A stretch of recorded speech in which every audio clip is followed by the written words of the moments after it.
নমস্কার বন্ধুরা, আজকে তৈরি করেছি শীতকালের স্পেশাল আলু আর ফুলকপি দিয়ে ফুলকপির রেজালা।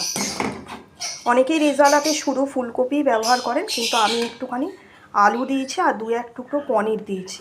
পনিরটাকেও লাল লাল করে ভেজে দিয়েছি। পনির দিয়ে আলু দিয়ে যেরকম বিয়েবাড়িতে একটা নবরত্ন যে ফুলকপি দিয়ে তরকারি হয় সেই রকমও টেস্ট, মানে সেরকমও একটা ভাব থাকে এটার মধ্যে। আবার ফুলকপির রেজালা যেরকম হয় সেই টেস্টটাও পাওয়া যাবে আর কি।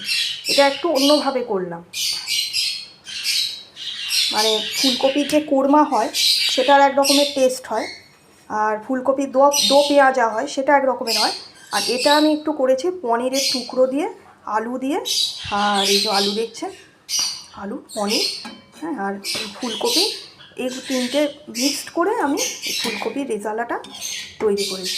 এই অনুষ্ঠান বাড়িতে যেরকম হয়, অনুষ্ঠান বাড়িতে যেরকম ফুলকপির রেজালা হয় সেই রকম তৈরি করলাম। এটা ফ্রাইড রাইস দিয়ে, ভাত দিয়ে খাওয়া যায়। আমি আজকে ফ্রাইড রাইস তৈরি করেছি।